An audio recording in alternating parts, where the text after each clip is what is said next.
नमस्कार दोस्तों, आज हम बात करेंगे बोनस शेयर्स के ऊपर और इसमें जो टैक्सेशन है, उसका जो डायनामिक्स है, उसमें जो गलतफहमियां हो जाती हैं, आप कैसे अपने को बेहतर टैक्स प्लानिंग में कर सकते हैं, उसके मद्देनज़र हम इस पर बात करेंगे। किस तरीके से जो अर्थमेटिक है, जो एक तरीके का मुनाफे का जो गणित है कंपनी और शेयर धारक के बीच में, हम इस पर भी बात करेंगे। और किस तरीके से बेचने पर दो तरह के टैक्सेस लगेंगे, हम उस पर भी बात करेंगे।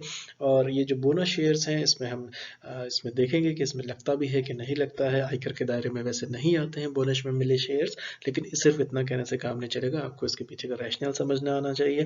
अगर एग्जाम्स में पूछा जाता है, इंटरव्यूज में पूछा जाता है, या आप उसमें अगर आप इन्वेस्ट करते हैं, आप निवेशक हैं, तो आपके लिए ये थोड़ा सा अहम हो जाता है। तो अगर हम देखते हैं कि कंपनियां जो है, कॉर्पोरेट जो है हमारा, वो कई बार जो है इन्वेस्टर्स को यानी कि शेयर धारकों को एक तरीके से नकद बोनस के बजाय जो है इक्विटी के रूप में भुगतान करती है। तो ये बहुत बारीक फर्क आप समझें कि जो कंपनियां हैं कई बार जो है वो अपने इन्वेस्टर्स को, शेयर धारकों को बोनस देने के बजाय वो इक्विटी के रूप में भुगतान करती हैं। तो इस पे एक क्वेश्चन आ सकता है, इस पे पूछा जा सकता है।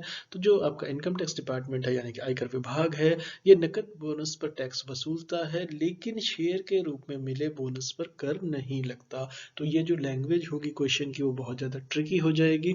तो आपको मैं फिर से बताता हूँ, जो कॉरपोरेट्स हैं वो कई बार क्या करते हैं, अपने जो निवेशक हैं, उनके जो शेयर धारक हैं, उनको वो नकद बोनस के बजाय वो इक्विटी के रूप में भुगतान करते हैं। ठीक है, ये पहला पॉइंट है। इसके बाद हम अगर बात करें, तो जो इनकम टैक्स डिपार्टमेंट है यानी कि जो आयकर विभाग है, ये जो नकद जो बोनस है आपका, ये इस पर टैक्स वसूलता है। लेकिन अगर यहाँ पर इंपॉर्टेंट है, अगर शेयर के रूप में मिला बोनस है तो उस पर कर नहीं लगता है। ये आपको बहुत बारीक फर्क समझना होगा। आपका एक क्वेश्चन सही और गलत सिर्फ इसी बात पे हो सकता है। तो इसके अलावा जो है, ये टैक्स छूट के अलावा जो है, बोनस शेयर किस तरह से कंपनी व निवेशकों को मुनाफा कराते हैं, इसकी आपको एक चीजें समझ आनी चाहिए। तो इसमें मैं इसको फिर से कह देता हूँ कि आयकर दायरे में नहीं आते हैं बोनस में मिले शेयर्स, लेकिन जो अकद आयकर विभाग जो है नकद बोनस पर टैक्स वसूल सकता है। तो ये एक बारीक फर्क आप समझें। इसके बाद जो है कि इसमें हम क्यों इसकी बात करें, क्योंकि 20 से ज्यादा कंपनियों ने 2021 के अंदर बोनस शेयर्स का ऐलान किया है। तो 2020 कंपनियां ने किस साल, तो इसमें जो है कि सिर्फ शेयर की जो संख्या बढ़ती है, इससे पूंजी नहीं बढ़ती है। अब इसका क्या मतलब है कि बेसिकली इसमें होता क्या है कि इसमें जो एक तरीके से अगर हम इसको देखें कि जो कंपनियों की जो पूंजी है, इसमें कमी होने और ये बाजार में अपनी साख को बढ़ाने के लिए जो है बोनस शेयर जारी करती हैं। तो बोनस शेयर क्यों जारी करते हैं, हम इसका रीज़न समझ सकते हैं। तो रीज़न ये है आपका कि कंपनियां जो है पूंजी की कमी होने पर, या तो उनके पास पूंजी की कमी हो कॉर्पोरेट के पास, या वो बाजार में जो है अपनी एक तरीके की साख बढ़ाने के लिए जो है बोनस शेयर्स जारी करती हैं। मसलन अगर हम इसको एग्जाम्पल लें कि अगर कंपनी के पास जो है शेयर धारकों को नकद बोनस देने के लिए राशि नहीं है, तो ये कब स्टेप उठाएगा, अगर उनके पास नकद बोनस देने के लिए राशि नहीं है जिस पर कि टैक्स हो सकता है, और इसमें तो वे इक्विटी के रूप में जो है वो बोनस दे सकती हैं। तो ऐसा कानून कहता है, लॉ कहता है। तो लेकिन आयकर विभाग की जो धारा है, ये अगेन इंपॉर्टेंट है, आप इसे याद रखिएगा।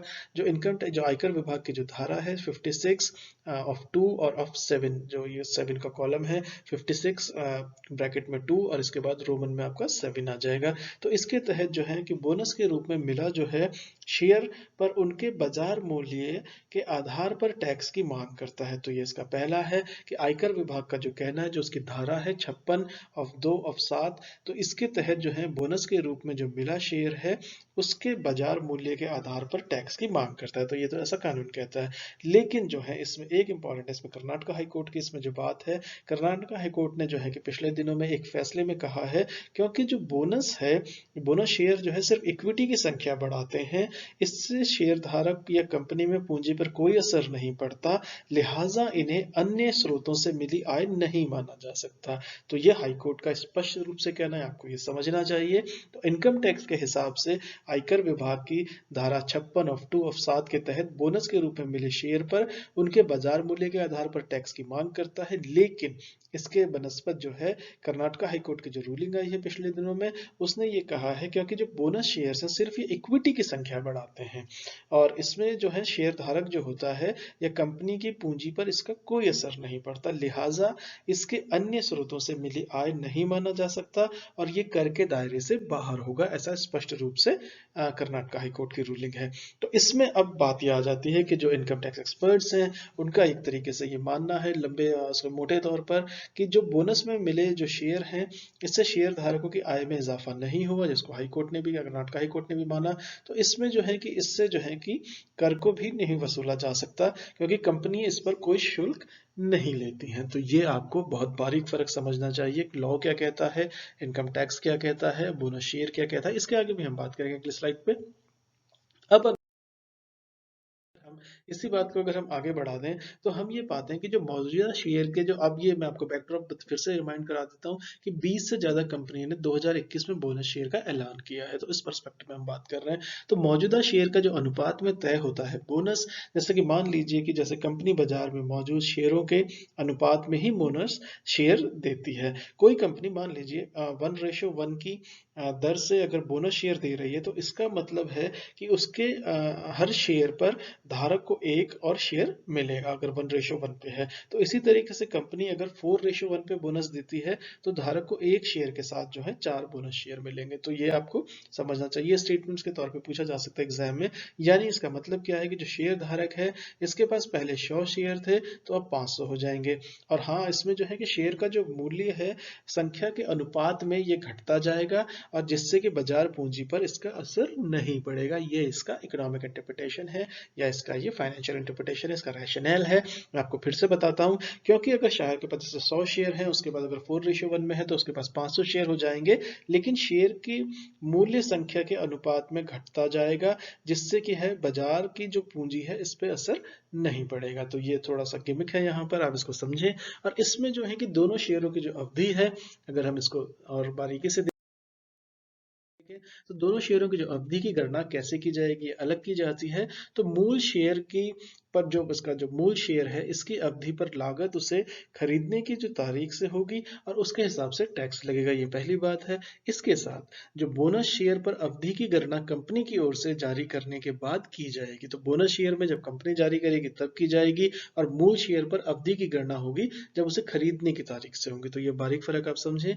इसके बाद जो हम अगर बात करेंगे, हम ये इसमें थोड़ा सा और एनालिसिस करके ये पाते हैं, इस तरह जो है कि दोनों शेयरों को भले ही एक साथ बेचा जाए लेकिन जो टैक्स की जो गणना होगी, जो कर की जो गणना होगी वो अलग अलग तय होगी। तो इस बारीक फर्क से आप समझ के अपने टैक्स की अच्छी प्लानिंग कर सकते हैं कि जब बोनस शेयर की अवधि की गणना जब कंपनी करेगी तब लगेगी, मूल शेयर की गणना जो होगी जब उसे खरीदने की तारीख से होगी। तो इसमें जो है ये भले ही इन जारी को भले ही एक साथ बेचा जाए, अब इनको आप एक साथ बेच सकते हैं लेकिन जो टैक्स की गणना होगी वो अलग अलग होगी। तो इसका एक ये बारी फाइंडिंग निकल करके आती है। इस पर अब टैक्स की बात हम अगर कर लें तो बेचने पर दो तरह से लगेगा टैक्स। शेयर को एक साल के भीतर अगर बेचा जाता है तो मुनाफे पर 15% टैक्स लगेगा, सभी को पता है 15% की दर से short term capital gains tax लगता है। इसके साथ साथ अगर एक साल के बाद बेचते हैं तो 1 लाख रुपए से ज्यादा के मुनाफे पर, 1 लाख में फिर से बता रहा हूँ, पहले नहीं लगता था, 1 लाख के मुनाफे पे ज्यादा इस पर 10% की दर से long term capital gains tax भी लगेगा। और ये देखिए STT भी लगता है यहाँ पर, सिक्योरिटी ट्रांजेक्शन टैक्स भी इसमें लगता रहा है। तो पहले ये वेव्ड ऑफ था लेकिन अब ये 1 लाख के ऊपर में आपका जो है 10% के हिसाब से काट लिया जाएगा। तो यानी कि टैक्सेस का थोड़ा सा मामला है यहाँ पर। और इसके बाद जो है कंपनी, और अब अगर हम गणित की अर्थमेटिक की बात करें, बेसिकली कंपनी और शेयरधारक के मुनाफे का अगर हम गणित समझें तो बोनस शेयर जारी करने वाली जो कंपनी है और उसका जो शेयरधारक है, दोनों ही जो है भविष्य में जो है वो तगड़ा मुनाफा हो सकता है उनको। तो बाजार में कंपनी के जो शेयर हैं इसका मूल्य कम होने से क्या है कि लिक्विडिटी आ जाएगी और थोड़ा सा यह इसकी मांग बढ़ जाएगी। तो शेयर की कीमत कम होगी तो उसे ज्यादा लोग खरीद सकेंगे, तो बाजार में मांग बढ़ी तो उसकी कीमत भी ज्यादा हो जाएगी। तो इस तरह कंपनी जो है अपना पूंजीकरण बढ़ा सकती है। तो शेयर धारक के लिहाज से अगर हम इसे देखें, पहले उसके पास 10 शेयर थे, एग्जाम्पल के तौर पर हम कह रहे हैं, जिसका कुल मूल्य जो है 1,000 रुपए था। कंपनी उसे 4:1 में बोनस देती है तो उसके कुल शेयर 50 भले ही हो जाएंगे और एक साल के बाद 2,000 रुपए मूल्य पर बेचा तो उसे 10,000 रुपए मिलेंगे। तो ये आपका जो है थोड़ा थोड़ा इलस्ट्रेशन है, डायनामिक्स है। तो इसको लेकर के, और ये जो बैकड्रॉप है आपको फिर से रिमाइंड कराता हूं कि 20 से ज्यादा कंपनियों ने 2021 के अंदर जो है बोनस शेयर का ऐलान किया है। तो काफी निवेशकों को ये सवाल उठता है, जेन्युइन सवाल उठता है, तो आप इसको समझने में उम्मीद है कि आपको समझ आया होगा। चलिए आपसे नेक्स्ट लेक्चर में मिलते हैं। Thank you so much for listening. नमस्कार दोस्तों।